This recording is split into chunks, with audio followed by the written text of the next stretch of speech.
everyone, and welcome to a gold mine of information. Today, we've got a nice choice board all ready to go, and so I'm going to go ahead and put this in the YouTube chat, and that way you can start voting for which one you would like to see if you are a regular, and if not, I will kind of go over some of the choices real quickly. Also, next week is a U.S. holiday, so we will not be on live. It's Memorial Day. But we will be back on June 7th. And if you go to Gold EDU's website and you sign up for our Google group, you can get notified of when events are kind of happening. And you'll also be able to kind of see our calendar of events. But here's the Google group where you can join our group to kind of get email notifications and events added. And then right here, we will not have a session. So we will be back the following week on the 7th. So you can see right here, we will be back in person. All right, let's go ahead and let's look to see how we're doing with today's votes. And let me go over them really quick. So we have Do Now, Thin Slides, Using Your Tech Coordinator, Science Lab, Tetris, Iron Chef, The Great American Race, Share and Compare, Tech While You Tinkle, Sketch and Tell, 3V Vision, Math Write About It. And also, just a real quick note, if you've never joined us, you will pick one of these choices and there's 15 minutes. So we will fit as many of these different choices onto our show as quickly as we can in that 15-minute time. So you will use that Google form and you can vote for your favorite responses. And it looks like right now we have 3V Vision winning. So number 11. And I'm going to throw this link into the chat, but just a reminder at the end, I will share a Wakelet link. It's also in the YouTube description. And that Wakelet link will allow you to view all of the resources that have been shared during the session. All right, so here is just an example. What students do is they'll walk into the room and they might see this image up on the board. So they see this image on the board and then they have to just kind of come up with different points of view. So we've got a positive point of view, the negative point of view, that questioning view, and then that natural view. So some of the things they might say is she looks young. It's a young person. It looks like she's outside. She has really cute fingernails. She is trying to minimize the spread of COVID because she's got her mask on. So that might be some positive things that come out of this picture that we're looking at. Now we look at the negative side. She's touching her face. And then it kind of just reminds me of like COVID deaths because like she's touching her face. So then we're kind of looking at the positive side, but also that negative side to give students that fully round view of this person. And then there might be that question in view. What is she looking at? Like why is she kind of staring off? It looks like she's looking into something very, very serious about it. So that could be one of the questions that we might think that comes to mind. And then we also might kind of think about like, well, what country is she in? Why is she touching her face? What does the expression in her eyes mean? And so then we're just kind of getting to that neutral, the questioning type of view. So again, can be really great for students. And all you have to do is put a photo up, have that positive, negative, and questioning view. And then here's one with all fours. If you wanted to focus on all fours and really focusing on that neutral type of viewpoint with that questions. And then right here, the students kind of had 3 different, and again, this could be a really great bell ringer to kind of engage your students as they're coming into class. They're looking at these different images that might pop up. It could be really good with current event articles that are happening in the world. And the students can look at these different images and talk about the different points of view that come to mind. And that way they're not just focused on their point of view, they're focusing on a lot of different people's point of views. Maybe you're also reading a book. Maybe you put something that happened in the book on the slide deck and have the students go through like the different views that are happening in that book. Okay, so this character did this outcome. What's some positive things about it? What's some negative things? What's a questioning view that we might have? What's that neutral view we might have? And then they're able to kind of discuss and think about it in these different tables. If you want to know more about 3V Vision, there is a YouTube video that I did. It's an Edu protocol, and you're able to go and look at more. And there's some templates in the Wakelet for this video as well if you are interested in this 3V Vision. But it's just a really good exit or entrance ticket for your students. All right, I'm going to throw the Google form back in the chat, and we will go ahead and look over what to cover next.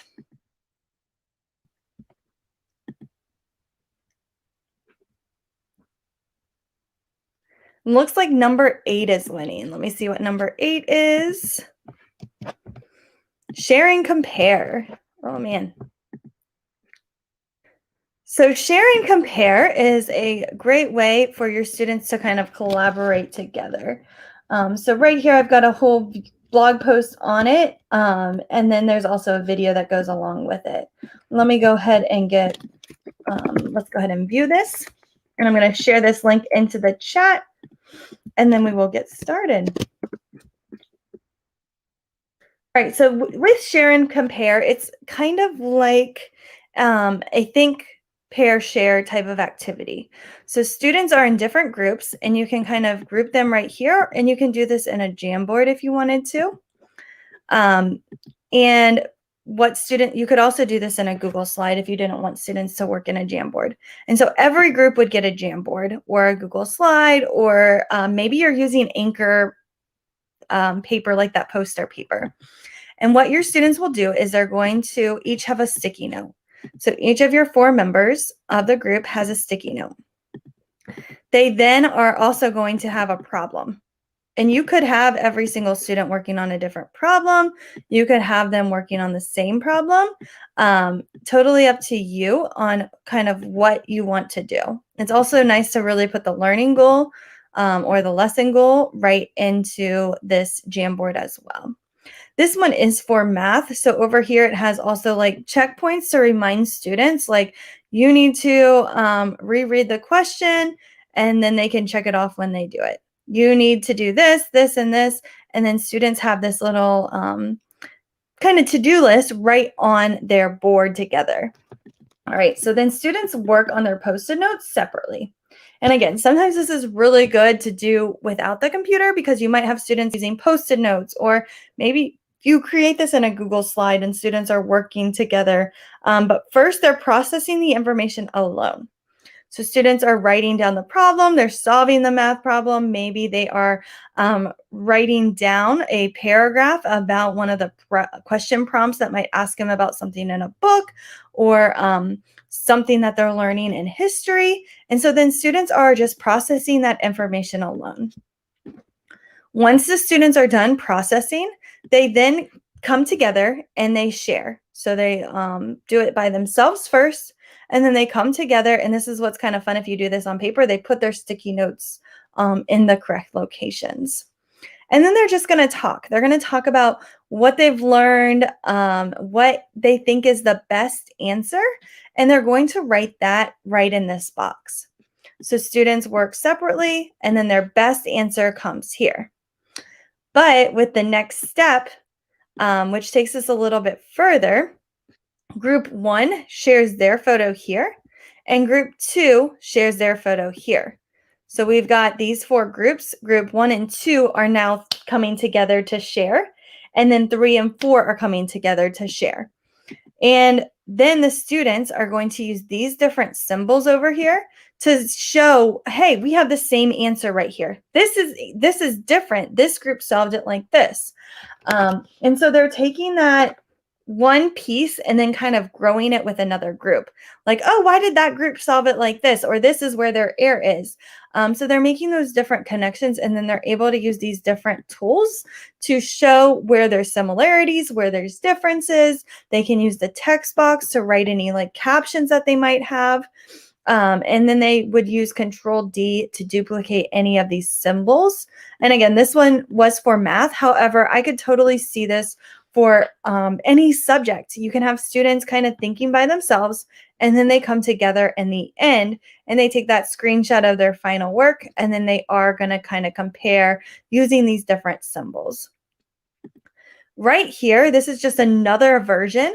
You could have your student 1 do it here, group 2 do it here, and then the teacher. So maybe you solve it, and maybe you solve it incorrectly, or maybe you solve it correctly. And then the students have 3 different views where they are solving these different math problems together. And then they are comparing and contrasting using these symbols to explain, hey, the teacher solved it like this when I solved it like that. And I did this because those different things. You'll also see here like class 1, class 2. You could, if you don't want your students to collaborate in the same class, you could do this with different classes. And so, for example, group 1 had one question, group 2 has another question, group 3 has another, group 4 has another. However, in the next class, because I have the same class again, group 1, class 1, and group 1, class 2 have the same exact problem. So I want them to compare. But maybe you don't want to do it like that and you want your other groups to compare. Totally fine, totally up to you on what you kind of expect for your students and what you would like them to kind of accomplish during that time. And all you have to do is change the text box to say class 1, group 1, class 1, group 2, or whatever you want it to say. And then your students are able to compare and contrast. But sometimes, again, it might be fun to do the different classes if you teach the same subject multiple times throughout the day. And then also adding your teacher kind of cap in and adding how you would solve the math problem so they can kind of see that.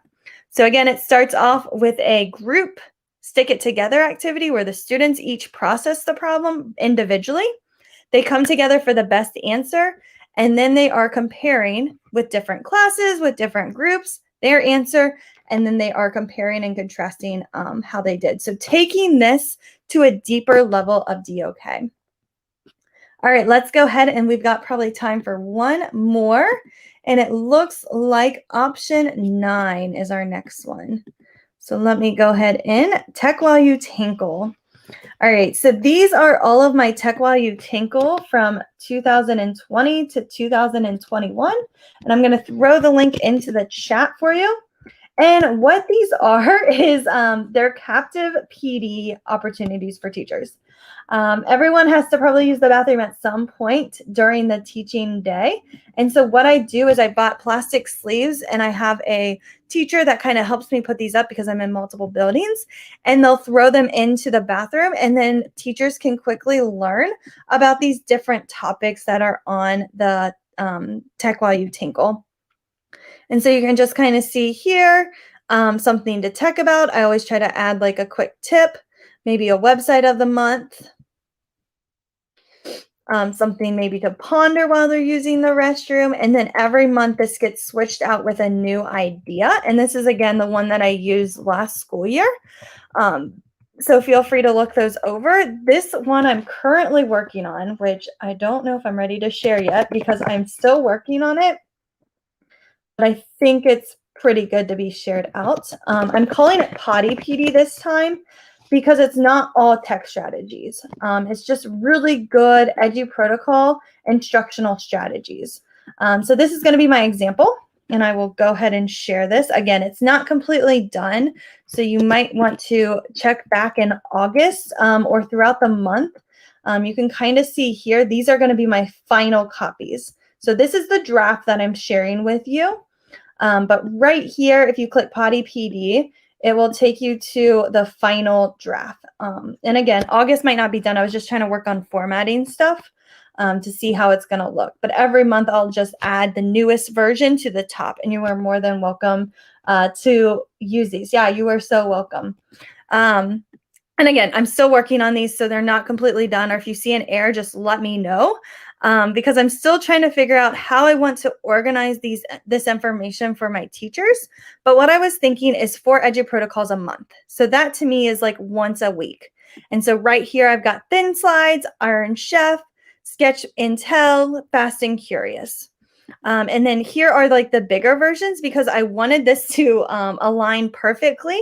And so all I did was I went to File, and then I went to Print, Settings, and Preview. And instead of one slide, I went to 4. And then I just took a screenshot. I don't know if it's going to load, of the 4 together to get that perfect size.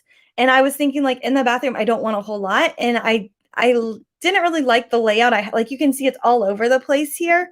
So I just kind of was thinking, hey, if I make these huge and then use that page setup, I can really kind of customize for my teachers.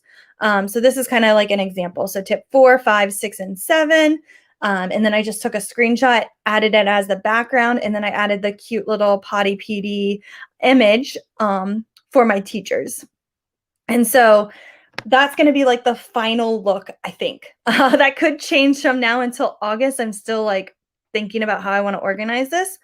But I just wanted my teachers to have a quick tip. So tip 1 is right here. And then I can also send these out maybe weekly, or which I probably will send out like weekly, like, hey, just a reminder, thin slides is focus in the Potty PD. Why don't you try it this week and see how they do? The reason I love Edgy Protocols is because they're quick, they're fast, and they're very, very little prep time. And so right here, I've got 1 slide, 1 image, 3 minutes, 5 minutes of prep.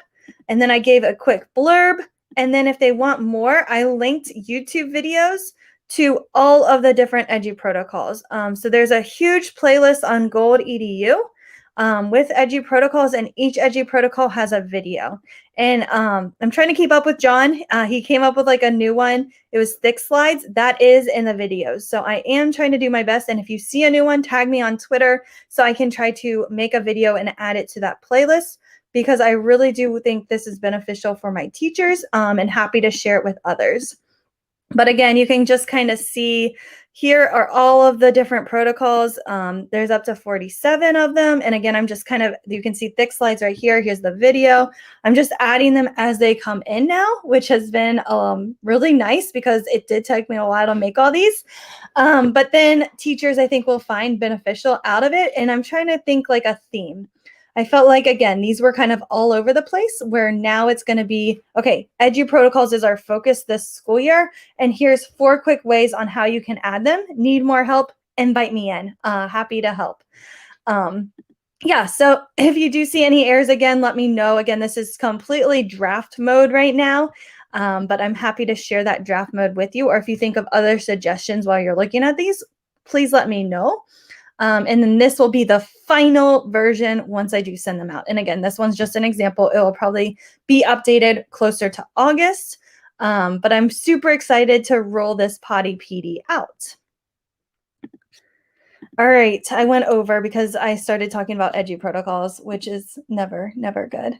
All right, well, thank you so much for joining us today. Just a reminder that all of the resources will be added to this Wakelet. Session 8 is today. Session 9 will not be next week because it's Memorial Day. It will be the week after on that Monday.